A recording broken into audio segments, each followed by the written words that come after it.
Welcome to सखी. सखीमध्ये सर्वांचे खूप खूप स्वागत आहे. मस्त असं ना मेथीची भाजी घालून आमलेट बनवलं होतं. खायला खूप भारी आणि खूप टेस्टी असं झालं होतं. रोल करून खाल्ला असता तर रोल खूप छान लागलाही असता. पण मला रोल करून खायला आवडत नव्हतं म्हणून मी त्याला असंच खाल्लं. पण खूप छान मस्त असं आमलेट मी आज बनवलं होतं. एका व्हिडिओमध्ये मी पाहिलं होतं की ग्लासमध्ये खालून आमलेट बनवलं जातं. तर म्हटलं चला आज ना आपण ट्राय करून पाहू की ग्लासमध्ये आमलेट खालवायला सोपं जातं की नाही. तर खरंच आपण ग्लासमध्ये जर आमलेट खालून घेतलं ना, तर आमलेट खरंच खूप सोपं जातं हलवायला. मला असं वाटतं एक ग्लास आहे ना सेपरेट आपण घरामध्ये ठेवला पाहिजे, ज्यामध्ये फक्त आमलेट आपण हलवू शकतो आणि तो पाणी वगैरे प्यायला वापरायचं नाही, कारण त्या ग्लासचा ना वास येतो.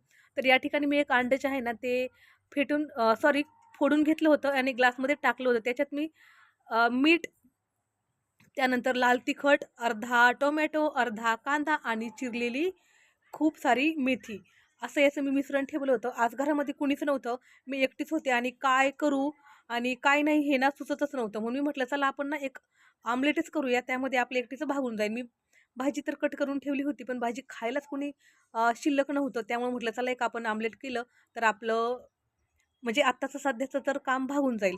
आणि याच्यामध्ये ना आमलेट खालवायला खरंच ग्लासमध्ये खूप भारी वाटतं आणि खूप सोपं जातं. सर्वात महत्त्वाचं म्हणजे फेटलं खूप छान जातं. म्हणून मी आता ठरवलं आहे की हा ग्लास जो आहे ना तो फक्त आणि फक्त आता आमलेट जे आहे ना ते खालवण्यासाठीच वापरायचा आहे. तर या ठिकाणी मी आता सर्व अ, अंड्यामध्ये ना सर्व मीठ मसाला वगैरे जे काही असतं ना ते टाकून ठेवलं आहे. त्यानंतर आमलेट जे आहे ना ते फेटून घेत होते ना, तेव्हाच गॅसवरती तवा गरम करण्यासाठी ठेवला होता आणि एकाच अंड्याचं हे आमलेट करायचं होतं, त्यामुळे ते जास्त मोठं होणार नव्हतं. अगदी मीडियम असं मी ते बनवून घेतलं छानपैकी. गरम-गरम तव्यावर हलकंसं तेल टाकून छानपैकी आमलेट मी पसरून घेतलं. सर्वात महत्त्वाचं म्हणजे मी यामध्ये ना थोडीशी मेथीची भाजी ॲड केली आहे. ती खरंच जेव्हा मी खाल्लं ना, तर मला खूप भारी अशी याची टेस्ट लागली. म्हटलं बरं झालं मी यामध्ये मेथीची भाजी तरी ॲड केली. गॅसची जी फ्लेम आहे ना ती लो टू मिडियम ठेवली होती आणि खमंग असं हे आपलं आमलेट आहे ना ते आपल्याला यावरती भाजून घ्यायचं होतं. तर म्हटलं चला एक माझ्याकडे पोळी शिल्लक शिल्लक होती, तर म्हटलं चला आता पोळी जी आहे ना यावरतीच टाकून आपण खमंग असं हे आमलेट भाजून घेऊ, म्हणजे आपल्याला चपातीचा आणि आमलेटचा रोल करून खाता येईल. वरून हलकंसं थोडंसं तेल टाकलं आणि मस्त असं हे खमंग असं भाजून घेतलं. अगदी पहिल्यांदाच यामध्ये मी मेथी टाकली होती, म्हणून असं वाटत होतं की आता टेस्ट कशी लागेल. पण शेवटी मेथी ही आपण नेहमीच खातो, त्यामुळे म्हटलं चला जाऊ द्या. मेथी यामध्ये छान आणि मस्त अशीच वाटेल, काही फरक पडणार नाही. म्हणून मी मस्तपैकी मेथी घालून अगदी 5च मिनिटामध्ये हे आमलेट बनवून तयार केलं होतं.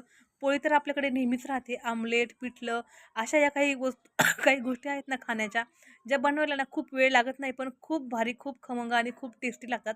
माझ्या घरामध्ये तर पिठलं जे आहे ना, ते मला आणि माझ्या मुलीला खूप आवडतं. पण माझ्या मिस्टरांना आणि दुसऱ्या मुलीला पिठलं अजिबात आवडत नाही. पण जेव्हा कधी आम्हाला पिठलं खायचं असतं ना, तर आम्ही दोघींसाठी तरी बनवून पिठलं खातोच. मी आठवड्यातून एकदा तरी पिठलं बनवून खाते. मला एवढं छान मस्त खमंग पिठलं खायला आवडतं आणि यांना सर्वांना आमलेट खायला आवडतं. पण आज सकाळी ना घरामध्ये कोणीच नव्हतं. पोळ्या वगैरे तर बनवलेल्या होत्या, पण भाजी बनवतानाच कळालं, की आता दुपारी घरी कुणीही येणार नाही. मग म्हटलं स्वयंपाक करण्यात काही अर्थ नाही. चला साधं सिंपल आज आपण मस्तपैकी नाश्त्यालाच आमलेट खाऊयात, आणि म्हणून मी आज खूप दिवसानंतर आमलेट बनवून स्वतःसाठीच खाल्लं. आमलेट खूप छान खमंग आणि मस्त असं झालं होतं. पोळीला मी वरून हलकसं तेल लावलं होतं, तर पोळीही छान मस्त गरम-गरम झाली होती. ह्या पोळ्या मी खूप सकाळी-सकाळी लाटल्या होत्या.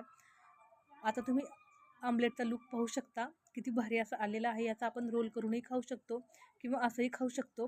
पण रोल न खाता मी असंच खाणं जास्त प्रिफर केलं. मला हे आमलेट जे आहे ना, ते खरंच खूप खूप आवडलं. साधं, सिंपल, अगदी सोप्या पद्धतीने केलेलं हे आमलेट खूप खमंग आणि भारी असं झालं होतं.